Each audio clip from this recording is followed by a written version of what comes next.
그리고 동기 자체가 너무 이제 어처구니 없지 않습니까? 저런 범죄를 저지를 수가 있지? 네, 맞습니다. 판사 마음이에요. 왜 우리나라는 아직도? 예, 안녕하세요. 법무부 퇴신의 장훈 변호사입니다. 이번에는 진주 편의점 폭행한 사건, 그 사건에 대해서 한번 말씀드려볼게요. 사건은 이렇습니다. 20대 남성이 편의점에 갔더니 편의점 아르바이트 하시던 점원분이 이제 쇼컷, 그러니까 머리가 짧은 여성이었다라는 거죠. 느닷없이 머리 짧은 거 보니까 너는 페미니스트다 라고 하면서 막 폭행을 시작했다는 거예요. 놀란 그 피해자가 경찰에 실신고를 하려고 하니까 핸드폰을 뺏어가지고 전자레인지에 넣어서 이제 핸드폰을 파손시키고 그거를 지켜보던 어떤 50대 남성분께서 말리려고 하니까 아니 왜 말리냐, 남자가 왜 페미니스트 편을 드느냐, 저 여자는 페미니스트다 라고 하면서 말리던 그 50대 남성을 폭행을 하고 플라스틱 의자로 내리치고 아주 그냥 난동을 부렸다라는 그런 사건이죠. 그 50대 남성분은 병원에 한 일주일 정도 입원하고 나오셨다라고 하고, 편의점 직원분, 이제 여성분께서는 청력 손상이 와서 보청기를 이제 착용을 해야 되는 그런 신세가 되었다라는, 또 굉장히 어처구니 없고 굉장히 화나는 그런 사건이었습니다. 근데 이 사건에 대해서 최근 이제 법원에서 선고가 내려졌습니다. 검찰은 5년을 구형을 했는데 법원은 3년을 선고를 했어요. 여기에 대해서도 뭐 이런저런 말들이 많아서 얘기를 좀 드려드리도록 하겠습니다. 네.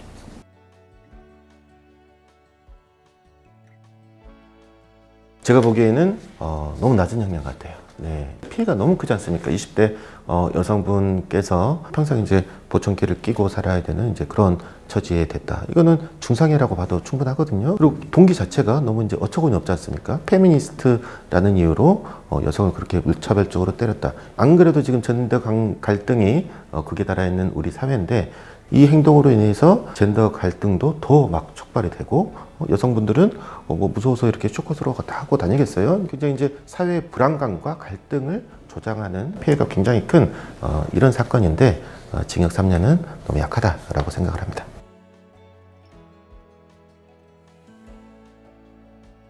심신미약은 말 그대로 심신이 미약하다는 얘기예요. 판단 능력이 올바르지 않다라는 거고, 이 사건은 특별히 정신병력을 앓았다라는 그런 자료는 없는 것 같고, 뭐 약물에 취했다라는 뭐 그런 것도 없는 것 같은데, 이제 심신미약이 이제 분명히 인정이 됐습니다. 보도에 따르면은 이렇게 심신미약이 인정된 이유는 피고인의 정신감정을 이제 의뢰를 했겠죠. 그랬더니 그 의사분이 하는 행동이나 말이나 동기나 이런 것들이 정상적이지 않다. 그렇기 때문에 심신미약 상태로 보인다라는 감정 소견을 밝혔다라고 하고, 그 감정 소견을 법원에서는 그대로 차용을 해가지고 심신미약을 인정을 한 것 같습니다.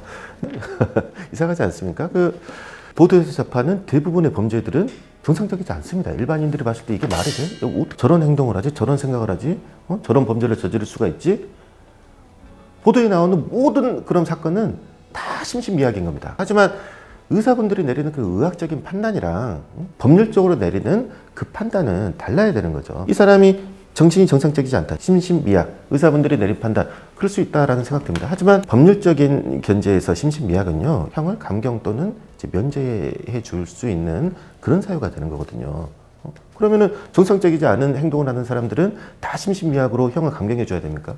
네. 저는 적절하지 않은 판단이었다라고 개인적으로 생각하는 편입니다.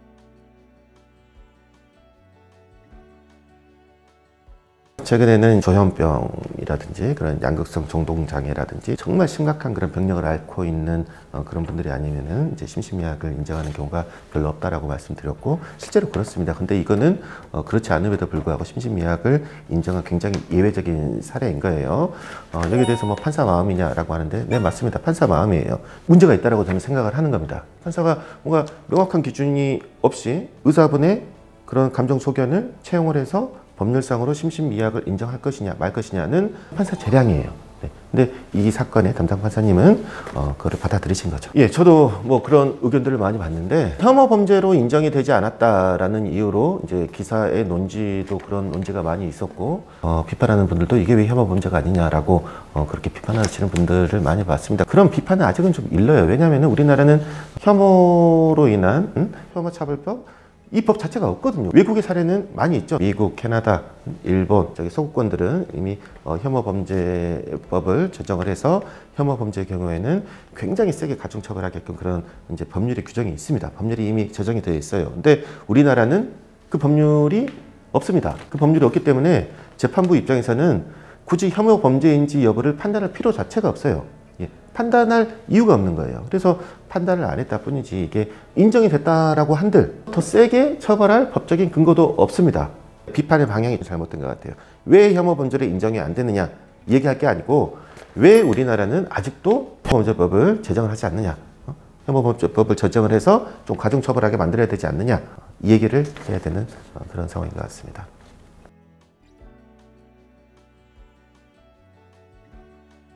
혐오금지법에 대해서는 찬성과 반대 의견이 좀 있는 게 사실입니다. 뭐냐면 결과는 같은데 이것도 폭행이지 않습니까?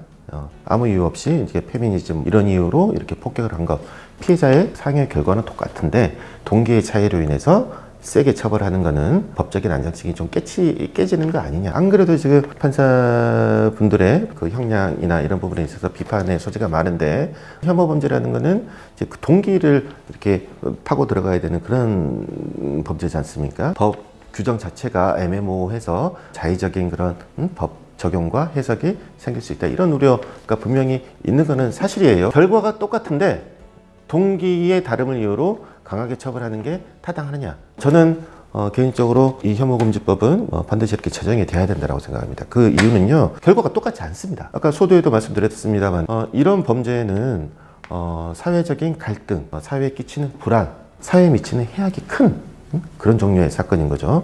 우리나라 어떻습니까? 나라가 반으로 나뉘어가지고 이제 남자, 여자 전대 갈등, 특히 젊은 세대들 사이에 그 갈등이 심합니까? 그 갈등이 촉발되었던 거는 좀 많은 이유들이 있겠지만은 큰 지분을 차지하고 있는 게 그 강남역에서 여성분들을 차별적으로 살해했던 그 사건 다 알고 계시잖아요. 그 사건이 젠더 갈등을 이렇게 촉발시키는 큰 분수령이 되었다라고 생각을 하는데 이 사건도 마찬가지입니다. 여성들, 남성들 서로 못 믿고 갈라치기해서 싸우고 여자라는 이유만으로 맞을 수 있다는 그런 불안감에 떨면서 살아야 되고 결과가 결코 같지 않다라는 거예요. 피해자 한 명만 놓고 봤을 때도 트라우마가 강했을 것이고 사회 전체적인 그런 파급력도 훨씬 센 그런 범죄라고 생각하기 때문에 하루속히 혐오 범죄를 가중처벌하는 법이 만들어져서 좀 사회가 좀 안정화가 되었으면 하는 게 제 생각입니다.